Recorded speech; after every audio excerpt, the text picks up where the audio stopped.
আওয়ামী লীগ নেতারা ভাবছিলেন ভারতের মাটিতে তারা ধরা ছোঁয়ার বাইরে, কিন্তু সেই ধারণা ভুল প্রমাণিত হচ্ছে। বাংলাদেশ পুলিশের একটি বিশেষ ইউনিট অত্যন্ত গোপনে কলকাতা সফর করে এসেছে। মাসখানেক আগে 4 জন পুলিশ কর্মকর্তা পর্যটকের ছদ্মবেশে কলকাতায় যান। তারা সেখানে সপ্তাহখানেক অবস্থান করেন এবং পলাতক নেতাদের বিষয়ে বিস্তারিত তথ্য সংগ্রহ করেন। এই কর্মকর্তারা কলকাতার মার্কুইজ স্ট্রিট, সদর স্ট্রিট, নিউ টাউন, মুকুন্দপুর এবং গড়িয়াহাটের মতো এলাকাগুলোতে নজরদারি চালিয়েছেন। তাদের তৈরি করা প্রতিবেদনে উঠে এসেছে চাঞ্চল্যকর সব তথ্য। প্রতিবেদনে বলা হয়েছে, গত 16 বছর ধরে যারা বাংলাদেশে টেন্ডারবাজি, দুর্নীতি এবং শিক্ষার্থীদের উপর হামলায় নেতৃত্ব দিয়েছেন, তাদের বড় একটি অংশ এখন কলকাতার বিভিন্ন হোটেল ও ভাড়া বাসায় ঘাপটি মেরে আছেন। বাংলাদেশ পুলিশের সোর্সরা এখন কলকাতার বিভিন্ন স্থানে সক্রিয়। তারা নিয়মিত তথ্য পাঠাচ্ছেন, কোন নেতা কোন হোটেলে খাচ্ছেন, কার সঙ্গে দেখা করছেন এবং তাদের পরবর্তী পরিকল্পনা কি। পুলিশ সদর দপ্তরের এক ঊর্ধ্বতন কর্মকর্তা নিশ্চিত করেছেন যে তাদের কাছে সহস্রাধিক নেতাকর্মীর তালিকা রয়েছে, যারা বর্তমানে ভারতের বিভিন্ন প্রদেশে অবস্থান করছেন। তাদের উপর নজরদারি তো চলছেই, পাশাপাশি তাদের দেশে ফিরিয়ে আনার আইনি প্রক্রিয়া নিয়েও কাজ চলছে। অর্থের সংকট ও মানবেতর জীবনযাপন। যাদের পকেটে একসময় কোটি কোটি টাকা থাকতো, তারা এখন কলকাতায় অর্থের অভাবে ধুঁকছেন। পালিয়ে যাওয়ার সময় অনেকেই পর্যাপ্ত টাকা নিয়ে যেতে পারেননি।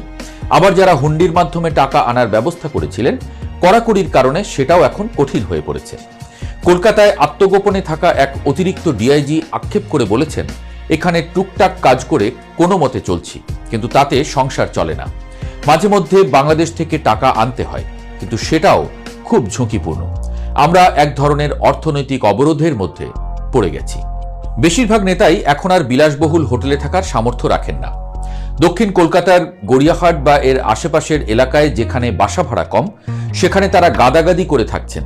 দিনের বেলা তারা বাসা থেকে বের হন না বললেই চলে। পুলিশ বা গোয়েন্দাদের ভয়ে তারা রাতের আধারে বের হন, নিজেদের মধ্যে দেখা করেন এবং খুব দ্রুত আবার ডেরায় ফিরে যান। একে বলা হচ্ছে প্রচ্ছন্ন আত্মগোপন। অর্থাৎ তারা আশ্রয় পেয়েছেন ঠিকই, কিন্তু সেই আশ্রয় এখন তাদের কাছে কারাগারের চেয়ে কম কিছু নয়। কারা আছেন এই তালিকায়? গোয়েন্দা প্রতিবেদনে উঠে এসেছে বেশ কিছু হাই প্রোফাইল নেতার নাম, যারা ভারত ছেড়ে পালানোর চেষ্টা করেও ব্যর্থ হয়েছেন বা আটকা পড়ে আছেন। তাদের মধ্যে রয়েছেন সাবেক বস্ত্র ও পাটমন্ত্রী জাহাঙ্গীর কবির নানক, আওয়ামী লীগের যুগ্ম সাধারণ সম্পাদক আফম বাহাউদ্দিন নাসিম, সাবেক মন্ত্রী সমর রেজাউল করিম এবং শেখ হাসিনার অত্যন্ত ঘনিষ্ঠ আত্মীয় এবং প্রভাবশালী নেতা আবুল হাসনাত আবদুল্লাহ। তালিকায় আরও আছেন রাজশাহী সিটি কর্পোরেশনের সাবেক মেয়র AHM খায়রুজ্জামান লিটন, সাংগঠনিক সম্পাদক আবু সাইদ আল মাহমুদ স্বপন, দপ্তর সম্পাদক